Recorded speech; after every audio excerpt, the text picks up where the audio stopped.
नमस्कार दोस्तों। मैं मुकेश कुमार फिर से हाजिर हूँ आपके साथ फिर एक नई कहानी के साथ। दोस्तों, आज मैं रामायण से जुड़े हुए कुछ गुप्त रहस्य बताने जा रहा हूँ। दोस्तों, बहुत कम ही लोग जानते हैं कि श्री रामचरितमानस और रामायण में कुछ कुछ बातें बिल्कुल अलग हैं, जबकि कुछ बातें ऐसी हैं जिसका वर्णन केवल वाल्मीकि कृत रामायण में ही लिखी गई है। दोस्तों, भगवान श्री राम को समर्पित मुख्यतः दो ग्रंथ लिखे गए हैं। एक तुलसीदास जी द्वारा रचित श्री रामचरितमानस और दूसरी वाल्मीकि जी कृत रामायण। इनके अलावा भी कुछ अन्य ग्रंथ भगवान राम पर लिखे गए हैं, लेकिन इन सभी ग्रंथों में वाल्मीकि कृत रामायण को सबसे सटीक और प्रामाणिक माना जाता है। दोस्तों, आज हम आपको इसी पोस्ट के बारे में बताने जा रहे हैं, रामायण से जुड़े कुछ गुप्त रहस्य जिसके बारे में शायद आप लोग नहीं जानते होंगे। पहला, दोस्तों, महाकवि तुलसीदास जी द्वारा रचित श्री रामचरितमानस में यह वर्णन मिलता है कि भगवान श्री राम ने सीता से विवाह करने के लिए उनके स्वयंवर में शिव धनुष को उठाया और उसकी प्रत्यंचा को चढ़ाने लगे, तो प्रत्यंचा चढ़ाते समय वह शिव धनुष टूट गया। जबकि वाल्मीकि द्वारा रचित रामायण में सीता स्वयंवर का कोई वर्णन ही नहीं है। वाल्मीकि कृत रामायण के अनुसार भगवान राम और लक्ष्मण श्री विश्वामित्र के साथ मिथिला पहुंचे थे और विश्वामित्र जी के ही कहने पर राजा जनक ने प्रभु श्री राम को वह शिव धनुष दिखाया था। जब प्रभु श्री राम ने वह शिव धनुष देखा तो खेल खेल में ही प्रभु श्री राम उस शिव धनुष को उठा लिए और धनुष पर प्रत्यंचा चढ़ाते समय वह टूट गया। चूंकि राजा जनक ने यह प्रण किया था कि जो भी इस शिव धनुष को उठा लेगा उसी से वह अपनी पुत्री का विवाह करेंगे, तो इसीलिए राजा जनक ने अपनी पुत्री सीता का विवाह भगवान राम से कर दिया। दूसरा, दोस्तों, वाल्मीकि कृत रामायण के अनुसार राजा दशरथ के पुत्र प्राप्ति के लिए पुत्रेष्टि यज्ञ करवाया था और इस यज्ञ को मुख्य रूप से ऋषि ऋष्यशृंग ने संपन्न किया था।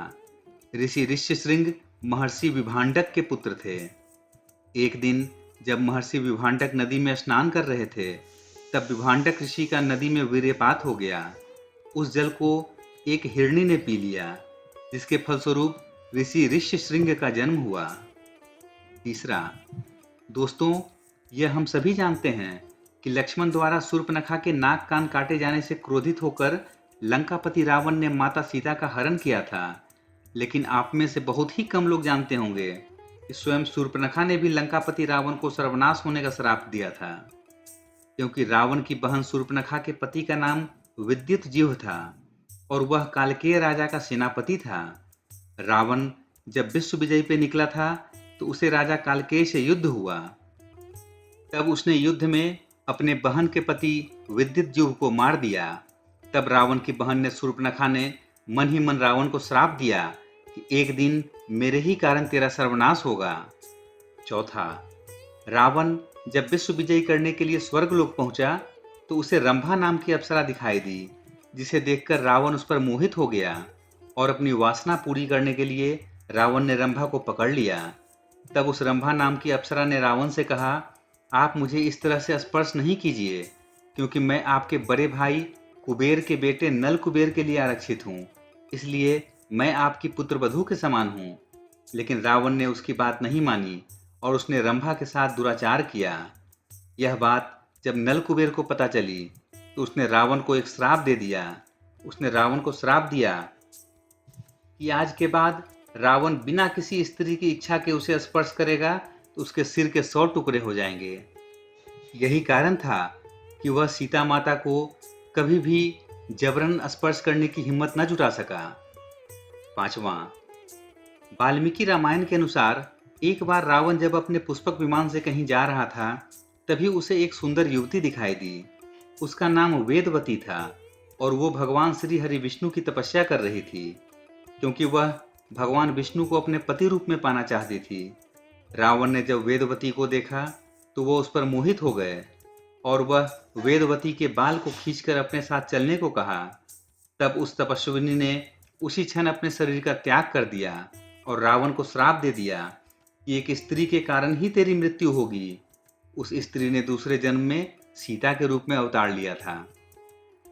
छठा, दोस्तों, महाकवि तुलसीदास के द्वारा रचित रामचरितमानस के अनुसार सीता स्वयंवर के समय भगवान परशुराम वहां आए थे, जबकि वाल्मीकि कृत रामायण के अनुसार सीता से विवाह के बाद जब प्रभु श्री राम अयोध्या लौट रहे थे, तब भगवान परशुराम आए थे। उन्होंने भगवान श्री राम को अपने धनुष पर बाण चढ़ाने के लिए कहा। जब भगवान श्री राम ने उनके धनुष पर बाण चढ़ा दिया तो परशुराम जी वहां से चले गए। 7वां, वाल्मीकि रामायण के अनुसार जिस समय भगवान श्री राम वनवास गए थे, उस समय उनकी आयु 27 वर्ष की थी। भगवान राम के पिता श्री दशरथ श्री राम को वनवास के लिए नहीं भेजना चाहते थे, लेकिन वे अपने पत्नी के आगे वचनबद्ध थे। दोस्तों, श्री राम के पिता राजा दशरथ को जब भगवान श्री राम को वनवास जाने से कोई रोकने का उपाय न सूझा, तो उन्होंने श्री राम से यह भी कह दिया कि तुम मुझे बंदी बनाकर स्वयं अयोध्या का राजा बन जाओ। 8वां, श्री राम के भाई भरत को अपने पिता राजा दशरथ की मृत्यु का आभास पहले ही एक सपने के माध्यम से हो गया था। स्वप्न में भरत ने देखा अपने पिता राजा दशरथ जो कि काले वस्त्र पहने हुए थे और उनके ऊपर पीले रंग की स्त्रियां प्रहार कर रही थी। भरत के सपने में राजा दशरथ लाल रंग के फूलों की माला पहने और लाल चंदन लगाए गधे जुते हुए रथ पर बैठकर तेजी से दक्षिण यम की दिशा की ओर चले जा रहे थे। 9वां, रघुवंश में एक समय अनरण्य नाम के एक परम प्रतापी राजा हुए थे। जब लंकापति रावण विश्व विजय करने के लिए निकला था, तब उसका युद्ध राजा अनरण्य के साथ भी हुआ था और उस युद्ध में राजा अनरण्य की मृत्यु हो गई थी। लेकिन मरने से पहले राजा अनरण्य ने लंकापति रावण को श्राप दिया था कि मेरे ही वंश में उत्पन्न एक युवक तेरी मृत्यु का कारण बनेगा। 10वां, दोस्तों, हमारे हिंदू धर्म के अनुसार 33 करोड़ देवी देवताओं की मान्यता है, जबकि वाल्मीकि द्वारा लिखी रामायण के अरण्य कांड के 14वें सर्ग के 14वें श्लोक में सिर्फ 33 देवता बताए गए हैं।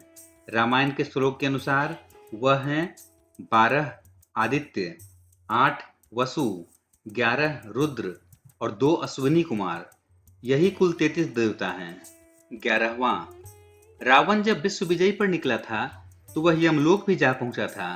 वहां पर यमराज और रावण के बीच भयंकर युद्ध हुआ था और युद्ध के दौरान जब यमराज ने रावण के प्राण लेने के लिए काल दंड का प्रयोग करना चाहा, तो ब्रह्मा जी ने वहां आकर उन्हें ऐसा करने से रोक दिया, क्योंकि रावण का किसी भी देवता के द्वारा वध संभव नहीं था, ऐसा उसे वरदान प्राप्त था। 12वां, लंकापति रावण जब सीता का हरण कर रहा था, उसी समय जटायु नामक गिद्ध ने रावण को रोकने का बहुत प्रयास किया था। वाल्मीकि रामायण के अनुसार जटायु के पिता का नाम अरुण था। यह अरुण ही भगवान सूर्य देव के रथ के सारथी हैं। 13वां, जिस रात रावण सीता का हरण करके लंका के अशोक वाटिका में लेकर गया, उसी रात ब्रह्मा जी के कहने पर देवराज इंद्र जी सीता जी के लिए एक विशेष प्रकार की खीर लेकर आए थे। पहले देवराज इंद्र ने अशोक वाटिका के सारे पहरेदारों को सुला दिया और उसके बाद सीता जी को वह खीर अर्पित की। उस खीर को खाने के बाद सीता जी की भूख प्यास शांत हो गई थी। 14वां, जब राम और लक्ष्मण सीता की खोज वन वन में कर रहे थे, उस समय कबंध नाम का एक राक्षस का वध राम लक्ष्मण ने किया था। वास्तव में कबंध राक्षस एक श्राप के कारण राक्षस बना था। जब श्री राम ने उसके शरीर को अग्नि के हवाले किया तो कबंध राक्षस का श्राप टूट गया और वह मुक्त हो गया। कबंध राक्षस ने ही भगवान श्री राम को सुग्रीव से मित्रता करने के लिए कहा था।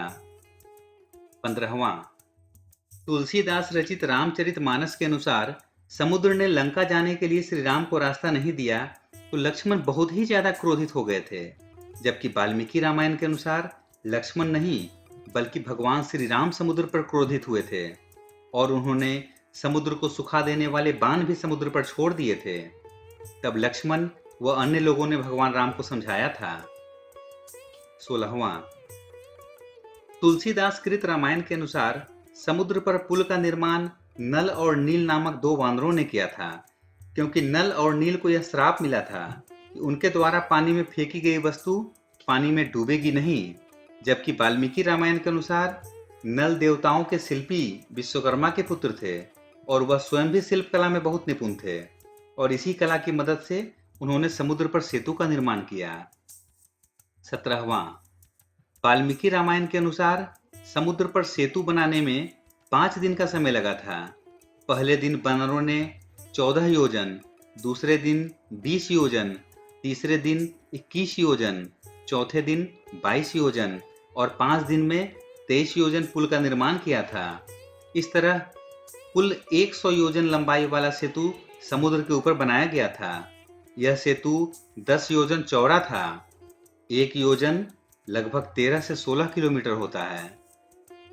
18वां, एक बार रावण जब भगवान शिव से मिलने कैलाश गया था तो वहां उसने नंदी जी को देखकर उसके स्वरूप की हंसी उड़ाई थी। रावण ने नंदी को बंदर के मुख वाला कहा था। तब नंदी जी ने रावण को श्राप दिया था, एक दिन बंदरों के कारण ही तेरा सर्वनाश होगा। 19वां, वाल्मीकि रामायण के अनुसार जब रावण ने भगवान शिव को प्रसन्न करने के लिए कैलाश पर्वत को ऊपर उठा लिया था, यह देखकर माता पार्वती रावण पर क्रोधित हो गई थी और उन्होंने रावण को श्राप दे दिया था, एक दिन तुम्हारी मृत्यु किसी स्त्री के कारण ही होगी। 20वां, जिस समय भगवान श्री राम और रावण के बीच अंतिम युद्ध चल रहा था, उस समय देवराज इंद्र ने अपना दिव्य रथ श्री राम के लिए भेजा था और उसी रथ पर बैठकर भगवान श्री राम ने लंकापति रावण का वध किया था। जब भगवान राम और रावण का युद्ध चल रहा था और बहुत समय तक युद्ध का परिणाम नहीं निकला, तो अगस्त मुनि ने प्रभु श्री राम को आदित्य हृदय स्रोत का पाठ करने को कहा, जिसके प्रभाव से भगवान श्री राम ने रावण का वध किया था। 22वां, वाल्मीकि कृत रामायण के अनुसार रावण जिस सोने की लंका में रहता था, वह लंका रावण से पहले उसके भाई कुबेर की थी। जब रावण विश्व विजय पर निकला तो उसने अपने भाई कुबेर को हराकर सोने की लंका तथा पुष्पक विमान पर अपना अधिकार कर लिया। 23वां, रावण के पुत्र मेघनाथ का युद्ध एक बार इंद्रदेव से हुआ था और मेघनाथ ने युद्ध में इंद्र को बंदी बना लिया था। तो ब्रह्मा जी ने मेघनाथ से देवराज को छोड़ने के लिए कहा। इंद्र पर विजय प्राप्त करने के कारण ही मेघनाथ इंद्रजीत के नाम से विख्यात हुआ। तो दोस्तों, ये थे रामायण से जुड़े हुए कुछ अनसुलझे और अनकहे रहस्य। उम्मीद है आपको अच्छा लगा होगा। इसी तरह की और कहानियों को देखने के लिए चैनल को सब्सक्राइब करना ना भूलें। मिलते हैं दोस्तों फिर किसी अगली कहानी में। तब तक के लिए जय हिंद, जय भारत। व्यस्त रहें, स्वस्थ रहें, मस्त रहें।